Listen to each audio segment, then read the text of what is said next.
ব্যবসায়ী থেকে শুরু করে আমজনতা কার কি প্রত্যাশা রাখবো আপনাদের সামনে। একটা বড় বটলনেক আমরা এজ এ ইন্ডাস্ট্রি ফেস করছি, যেহেতু স্টিল ইন্ডাস্ট্রি একটা সাইজের অনুপাতে একটু বড় ইন্ডাস্ট্রি হয়, একটু রেড ক্যাটাগরিতেও কাউন্ট করা যায়।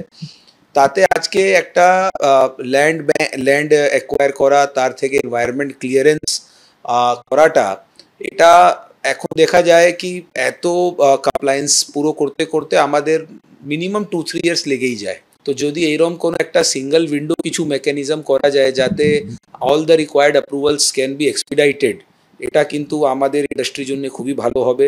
বা কোল যেটা এসেন্সিয়াল মিনারেলস, এখনও তার অ্যাভেলেবিলিটি কিন্তু আরও ইমপ্রুভমেন্টের দরকার। তার জন্যেও to increase production ফাস্টার, make availability ফাস্টার, এটাও আমার ইন্ডাস্ট্রিতে খুবই দরকার আছে।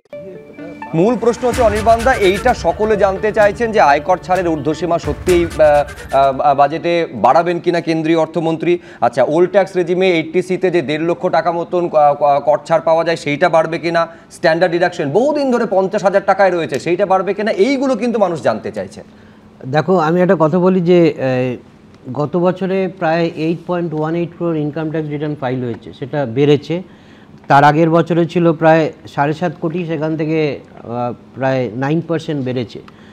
আর টোটাল ট্যাক্স পেয়ার্স আমাদের কাছে যতই আমরা বলি ট্যাক্স পেয়ার্স কিন্তু মাত্র 2 কোটি, মানে ধরো 94 কোটির মতো লোক ভারতবর্ষে ভোট দেয়, তার প্রায় 2.2% অফ দ্য ভোটিং পপুলেশন যারা ইনকাম ট্যাক্স অ্যাকচুয়ালি পেমেন্ট করেন, মানে ছাড়টা দেওয়ার পরে।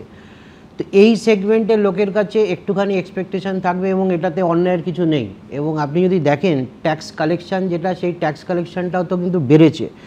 গত বছরে নেট ট্যাক্স কালেকশান মানে ডাইরেক্ট ট্যাক্স কালেকশান প্রায় 19.58 লাখ ক্রোর, যেটা গত বছরের থেকে 16.64 লাখ ক্রোর ছিল, সেখান থেকে প্রায় 17.70% বেড়ে গেছে। এবং যেটা ইন্টারেস্টিং সেটা হচ্ছে ডাইরেক্ট ট্যাক্সের মধ্যে কিছুটা থাকে যেটা কর্পোরেটসের থেকে কালেকশন হয়, আর কিছুটা হচ্ছে ইন্ডিভিজুয়াল যারা আমি আপনি আমার মতো লোকজন যারা ট্যাক্স দেন, এই আমার আপনার মতো লোক যারা ট্যাক্স দেন তাদের ট্যাক্স কালেকশনটা কিন্তু বেড়ে গেছে প্রায় 10 লক্ষ কোটি টাকার উপর, মানে 50%-এর উপর কিন্তু ইন্ডিভিজুয়াল ট্যাক্স পেয়ার্সরা তারা কন্ট্রিবিউট করেছে। বেশ সেই জায়গায় দাঁড়িয়ে এবং জিনিসপত্রের দাম যেহেতু বেড়েছে, এবং আজকের এই যে বাজেটটা আমরা যতবারই বলছি যে নির্মলা সীতারামন সপ্তমবারের জন্য বাজেট পেশ করছেন, এই বাজেটটা মোদী সরকার 3.0-র যে বাজেট ফার্স্ট টাইম, এটাতে কিন্তু একটা মূলগত বৈশিষ্ট্য আছে।